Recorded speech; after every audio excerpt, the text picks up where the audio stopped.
I could be elected as president of Republic of Kenya. And I don't even have a Kenyan passport. All right, maybe not exactly. But I was born in Mello, in Kobo, in Kenya, and lived there the first 2 years of my life. My father was volunteering as a doctor in a local hospital there.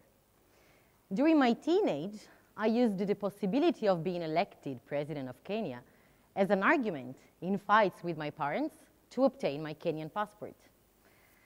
Sadly, dual citizenship between Italy and Kenya was not allowed.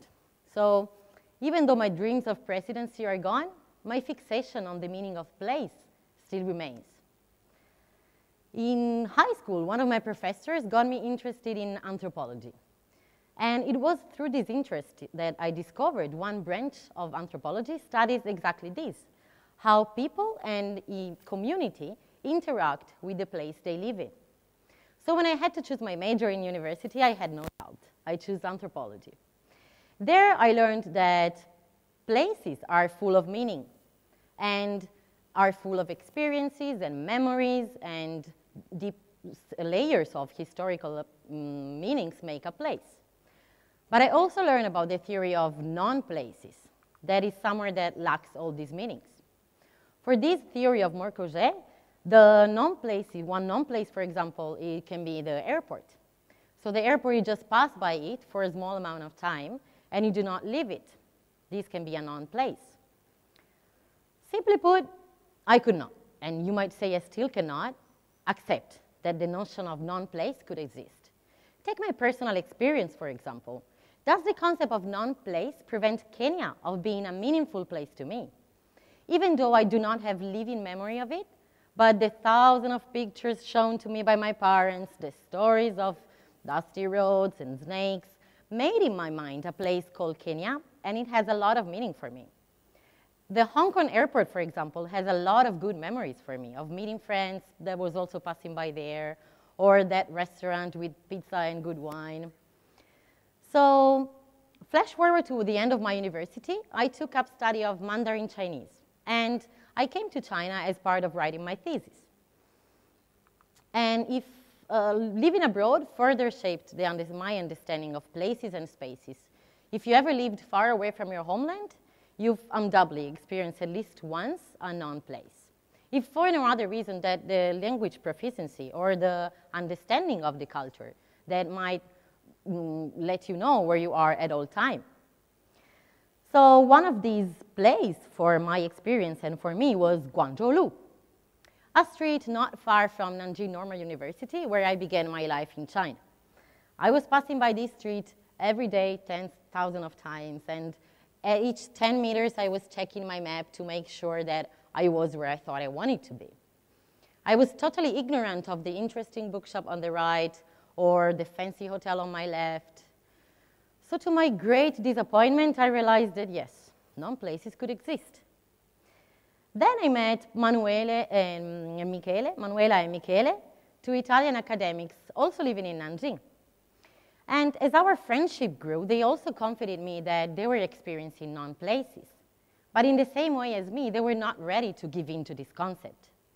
We came up to the idea that non-places were all about engagement. We were not engaging ourselves enough to our surrounding. We were sure that what was for that moment a non-place was a place, a park, or an avenue that was full of meaning and full of history and full of stories. But how could we uncover them? How to break out of our anonymous way of living the city? Inspired by a masterpiece of Italian literature, Dante's Divina Commedia, Divine Comedy, we found a way. In this very long book, Dante, the writer himself, embarks on a journey of self-discovery, and he goes through the hell, Inferno, the purgatory, and the paradise, where, side note, he met the love of his life, Beatrice. Well, a journey of self-discovery that ultimately leads to Beatrice, this was definitely a sign. At the beginning of this book, Dante describes the feelings that me, Manuela e Michele were having towards Nanjing. Nel mezzo del cammin di nostra vita mi ritrovai per una selva oscura che la diritta via era smarrita. So this perfectly mirrored what we were feeling toward Nanjing. We were not connected to the places. And in this journey, in his journey, Dante comes out with a different understanding of the surrounding.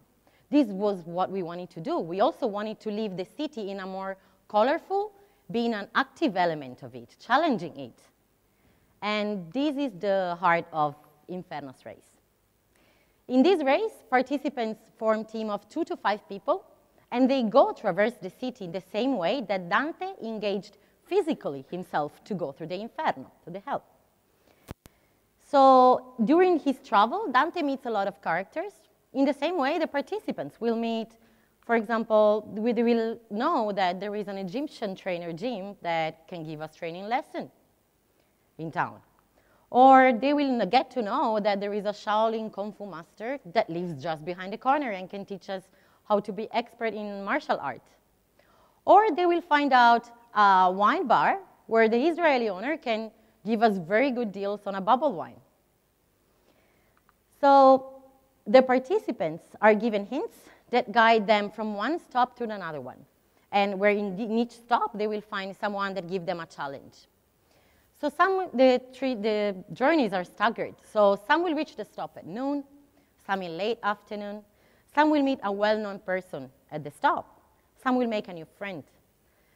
So later on, the participants and also the organizers will understand and will remember this place, will recognize this place as where they got lost, where they met a new friend, where they won or where they lost a challenge. And this memory, this experience, it is a hyperlink itself. So it creates a dialogue between us and the city that we live through the journey that was made possible by Inferno's race. In this way, the people, we are more rich in meaning, and the city becomes also more meaningful. And its non-places become less, or even better, disappear. So after each edition of the race, we come out with a different understanding of the city, and with a different also understanding of ourselves. E quindi uscimmo a rivedere le stelle. This is the end of the Inferno in the book. So everyone will have, like Dante had after the journey of Inferno, an enlightenment. So we will never see the city in the same way as before. I should also mention that the race is a charity event. So each year we partner with a local organization that help part of the community. So for example, in the first edition, we partnered up with the Hello R&E Center that helps family with member diagnosed with autism. The second edition, we met the ladies that take care of the children at the foster care.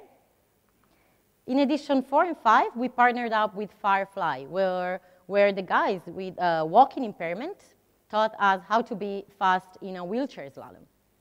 Nobody that participated in this edition will see the Nanjing Olympic Sports Center with the same eyes as before.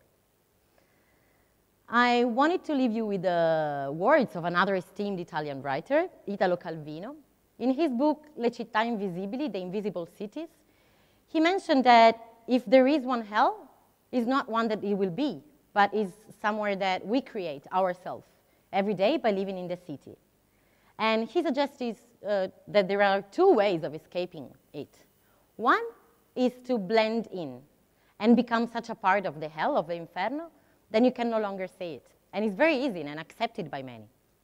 The second one is more risky and demands constant vigilance and learning. It is to seek and be able to recognize who and what in the midst of the hell are not hell, then make them endure, give them space. So it doesn't matter if your non-place is Kenya, is Italy, is China, go out and challenge yourself, challenge the city and make connection with the places you live. Thank you.